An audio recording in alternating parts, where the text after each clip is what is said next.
తెలియవార్తలకు స్వాగతం. పాలకొల్లు నియోజకవర్గంలో మన రైతు మన రామానాయుడు కార్యక్రమంలో రాష్ట్ర మంత్రి రామానాయుడు పాల్గొన్నారు. పోడూరు మండలం 3 గ్రామాల్లో 2.62 కోట్లతో కాలువల వెంబడి గ్రావెల్ రహదారులకు శంకుస్థాపన చేశారు.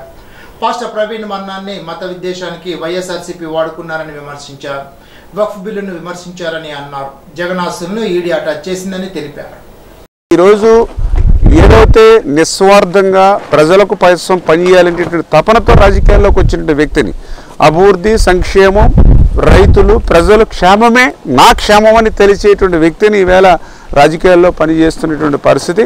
అంచేతనే దయవుంచి ప్రజలు, పాలకొల్లు నియోజకవర్గ ప్రజలందరూ కూడా గుర్తింపు పెట్టుకుని ఏదైతే మరి యొక్క రౌడీయిజం, గోండాయిజం, ఏదైతే నియంతృత్వంతో కేసులు, వేధింపులతోటి, కక్షలతోటి, రౌడీ షీటర్స్, ఏదైతే సెటిల్మెంట్ బ్యాచ్ కింద తయారైన వైసీపీ ఏదైతే ఉందో మరి అటువంటి వాళ్ళకి రేపొద్దుట ఫ్యూచర్లో కనీసం పాలకొల్లు నియోజకవర్గంలో వాళ్ళ నామరూపాలు కూడా లేకుండా ఉండేటువంటి విధంగా ఇంత అభివృద్ధిని, సంక్షేమాన్ని చేస్తున్నటువంటి తెలుగుదేశం, జనసేన, బీజేపీ కూటమిని మరి గెలిపించి మరి భవిష్యత్తులో కూడా ఆశీర్వదించాలని చెప్పేసి కూడా మీ ద్వారా కూడా కోరుకుంటూ మరి అదేవిధంగా ప్రజలు కూడా గుర్తుపెట్టుకోవాలి. ఏదైతే ఈవేళ జగన్మోహన్ రెడ్డి అధికారం కోల్పోయిన తర్వాత మరి అధికారం ఉన్నంతసేపు కూడా తాడేపల్లి రాజప్రసాదానికే పరిమితమయ్యాడు. ఎప్పుడైనా ప్రజల దగ్గర రావాలంటే పరదాలు కట్టుకున్నాడు, బ్యారికేడ్లు కట్టుకున్నాడు, 144 సెక్షన్ పెట్టుకున్నాడు, 30 యాక్ట్ పెట్టుకున్నాడు, ముందస్తు అరెస్టులు పెట్టాడు, హౌస్ అరెస్టులు పెట్టాడు. మరి అటువంటి అధికారం ఉన్నప్పుడేమో ఆ మాదిరిగా చేశాడు.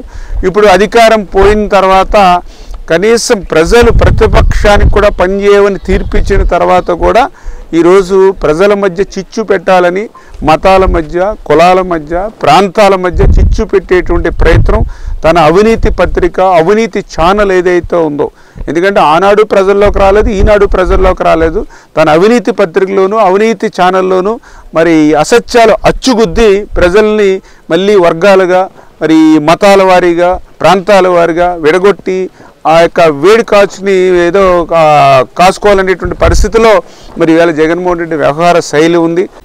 ఇప్పుడు తూర్పుగోదావరి జిల్లా వార్తలు. Turpu Godavari permanent Lok Adalat chairman A Gayatri Devi, జిల్లా న్యాయ సేవాధికార సంస్థ కార్యదర్శి senior civil judge N Srilakshmi, జిల్లా న్యాయ సేవాధికార సంస్థ ట్రాన్స్జెండర్ల హక్కులు, సమస్యల గురించి న్యాయ విజ్ఞాన సదస్సు నిర్వహించారు. ఈ సదస్సులో డిఎల్ఎస్ఏ కార్యదర్శి ఎన్ శ్రీలక్ష్మి మాట్లాడుతూ ట్రాన్స్జెండర్లకు భారత రాజ్యాంగం ద్వారా, సుప్రీంకోర్టు వారి ఆదేశాల ద్వారా వారికి అందించబడిన హక్కుల గురించి వివరించారు. వారి పట్ల ఎవరు వివక్ష చూపరాదని అన్నారు. స్త్రీ పురుషులకు సమానంగా వారికి అన్ని హక్కులు ఉన్నాయని తెలిపారు. రానున్న వర్షాకాలం దృష్ట్యా జిల్లాలో distillation, open reaches, semi mechanised పాండ్ల ద్వారా త్రవ్వకాలు చేపట్టి 12 లక్షల మెట్రిక్ టన్నుల ఇసుకను 45 రోజుల్లోగా గుర్తించిన స్టాక్ యార్డులు అందుబాటులో ఉండేలాగా చూసుకోవాలని జిల్లా కలెక్టర్ పి ప్రశాంత్ సూచించారు. రాష్ట్ర ప్రభుత్వం నిర్దేశించిన ప్రామాణిక కార్యాచరణ విధానం అనుసరించి ఇసుక స్టాక్ పాయింట్ ద్వారా ఏజెన్సీ వినియోగదారులకు సరఫరా చేసే ఇసుక ధర విషయంలో హేతుబద్ధత తప్పనిసరిగా కలిగి ఉండాలని జిల్లా కలెక్టర్ పి ప్రశాంత్ స్పష్టం చేశారు. రాష్ట్ర ప్రభుత్వ ఆదేశాల మేరకు ప్రతి నెల 3వ శనివారం స్వర్ణాంధ్ర స్వచ్ఛాంధ్ర కార్యక్రమం నిర్వహిస్తున్నట్లు జిల్లా కలెక్టర్ పి ప్రశాంత్ శుక్రవారం ఒక ప్రకటనలో తెలిపారు. స్వచ్ఛాంధ్ర, స్వర్ణాంధ్ర కార్యక్రమం ప్రతి నెల ఒక కాన్సెప్ట్తో నిర్వహిస్తున్నట్లు, అందులో భాగంగా ఏప్రిల్ నెల సాత్సా కార్యక్రమంలో ఈ వేస్ట్ డిస్పోజల్ కార్యక్రమాన్ని నిర్వహిస్తున్నట్లు తెలిపారు. ఈ కార్యక్రమం ఏదో ఒక పంచాయతీ రాజ్ లేదా మున్సిపల్ కార్యాలయం యొక్క శానిటేషన్, డ్రైనేజ్ క్లీనింగ్ కార్యక్రమంలో కాకుండా ప్రజల్లో చైతన్యం కలిగించే కార్యక్రమంలో తీర్చిదిద్దామనే సంకల్పంతో ప్రజల భాగస్వామ్యం కలిగించే సామాజిక స్పృహతో కూడి రూపొందించడం జరిగిందని తెలిపారు. అందరికీ నమస్కారం. ఆంధ్రప్రదేశ్ రాష్ట్ర ప్రభుత్వ ఆదేశాల మేరకు మనం ప్రతి 3వ శనివారం కూడా సాసా ప్రోగ్రాం చేసుకుంటున్నాం, స్వచ్ఛాంధ్ర, స్వర్ణాంధ్ర. దీంట్లో భాగంగా ఈ శనివారం మనం ఈ వేస్ట్ డిస్పోజల్ని ఒక థీమ్గా తీసుకోవడం జరిగింది.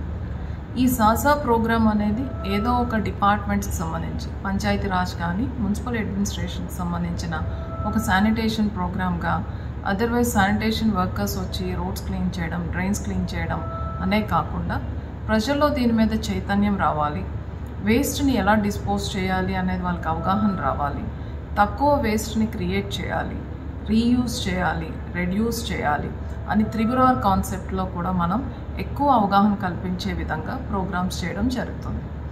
అందులో భాగంగా మనం ఈ శనివారం ఈ వేస్ట్ డిస్పోజ్ చేయడం అనేది మనం ఒక ఆబ్జెక్టివ్గా ఒక ప్రోగ్రామ్గా తీసుకున్నాం. నా రిక్వెస్ట్ ఏంటంటే మీ ఇంట్లో ఉండే ఈ వేస్ట్ని మీ మున్సిపాలిటీలో ఏ ప్లేస్లో అయితే డిజిగ్నేట్ చేశారో అక్కడ దయచేసి అందరు కూడా అందజేయండి. అలానే మీ ఆఫీసెస్లో ఉన్న ఈ వేస్ట్ని కూడా డిజిగ్నేటెడ్ ప్లేసెస్లో అందజేయండి. దానివలన మనం ఈ వేస్ట్ని ప్రాపర్గా డిస్పోజ్ చేయగలుగుతాం. అదే మన వాటర్ బాడీస్లో కానీ సాయిల్లో కానీ కలిసినట్టుంటే అది చాలా హజార్డస్ అవుతుంది. సో దయచేసి ఈ ప్రోగ్రాంలో అందరూ పార్టిసిపేట్ చేసి ప్రాపర్గా మీ ఇంట్లో ఉన్న ఈ వేస్ట్ని డిస్పోజ్ చేసిన విధంగా చేస్తారని ఆశిస్తున్నాను. Thank you. ఇప్పుడు కోనసీమ జిల్లా వార్తలు. కొత్తపేట ప్రవచన దేవుని సంఘం యెరూషలేము చర్చి బిషప్ బి అబెడ్గ్నో ఆధ్వర్యంలో గుడ్ ఫ్రైడే కార్యక్రమాన్ని నిర్వహించారు. 7 వాక్యాలు మాట్లాడారు. అనంతరం శిలువ శాంతి యాత్ర నిర్వహించారు. బస్టాండ్ వద్ద ప్రార్థనలు చేశారు. పాస్టర్లు, సభ్యులు పాల్గొన్నారు. ఈనాటి బంగారు మాట. ఆలస్యం చేయడం వల్ల సులువైన పని కష్టమవుతుంది, కష్టమైన పని అసాధ్యమవుతుంది. ఎమర్సన్. ఈ వార్తలు ఇంతటితో సమాప్తం. తిరిగి బిజినెస్లో కలుసుకుందాం. అంతవరకు సెలవు. నమస్కారం.